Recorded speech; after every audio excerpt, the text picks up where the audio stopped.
এই কবর ভয়ানক একটা জায়গা। এই কবর কাউকে চিনে না।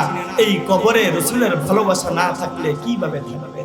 হাদিস শরীফের মধ্যে আছে, একজন পাপিষ্ঠ নাফরমানের মৃত্যু হওয়া মাত্রই, কবরে রাখা মাত্রই তাকে 3টা সওয়াল করা হবে।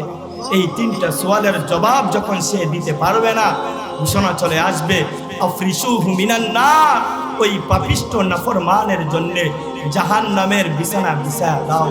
আলবিসুহু মিনান নার, ওই জাহান্নামী পাপিষ্ঠের জন্য জাহান্নামের পোশাক পরায়া দাও।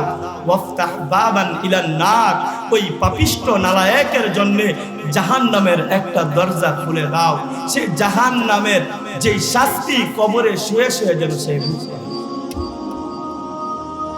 আল্লাহর নবী সর্বদাই কবরের আযাব থেকে পানার জন্য আল্লাহর কাছে দোয়া করতেন। রাসূল প্রত্যেক নামাজের পরে আল্লাহর কাছে দোয়া করতেন, আল্লাহুম্মা ইন্নী আউযু বিকা মিন আযাবিল কবর। হযরত উসমান রাদিয়াল্লাহু তাআলা আনহু যখনই কবরের পাশ দিয়ে যাইতেন হাউমাউ করে কান্না করতেন, হাউমাউ করে কান্না করতেন। সাহাবীরা আরজ করলো, হে উসমান, আপনি কেন কবরের পাশ দিয়ে যাওয়ার সময় এত কাঁদেন? কিসের জন্য আপনি এত কাঁদেন? হযরতে উসমান ডাক দিয়ে বললেন, হে রাসূলের সাহাবীরা, এই কবরের জগৎ হলো আখিরাতের প্রথম ঘাঁটি। এই কবরের জগৎ আখিরাতের প্রথম ঘাঁটি। কেউ যদি কবরের জগতে আটকা পড়ে যায়, আখিরাতের সমস্ত ঘাঁটিগুলো তার জন্য কঠিন হয়ে যাবে। কেউ যদি কবরের জগতে পার পেয়ে যায়, আখিরাতের সমস্ত ঘাঁটিগুলো তার জন্য সহজ হয়ে যাবে। এই জন্য আমি কবরের ভয়ে অনেক বেশি কান্না করি।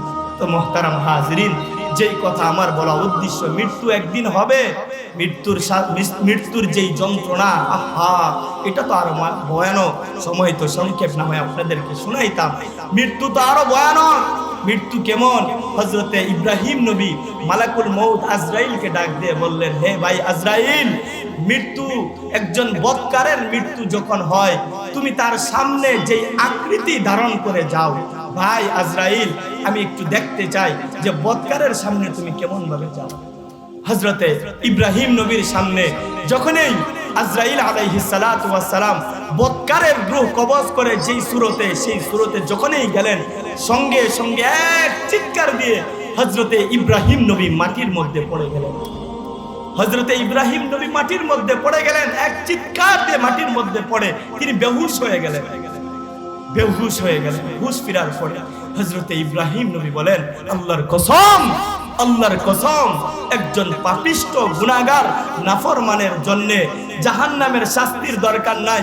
একজন পাপিষ্ঠ নাফরমানের জন্য কবরের শাস্তির প্রয়োজন নাই। শুধু আজরাইল রূহ কবজ করার সময় যেই আকৃতি, ভয়ানক আকৃতি ধারণ করে আসবে, ওই আকৃতি তার জন্য শাস্তি হিসাবে যথেষ্ট হয়ে যাবে। একটাবার চিন্তা করেন, একটাবার চিন্তা করেন। তো মুহতারাম হাজিরিন, আমার আলোচনা শেষের দিকে আমি আপনাদেরকে যেই কথা বুঝাইতে চাচ্ছি,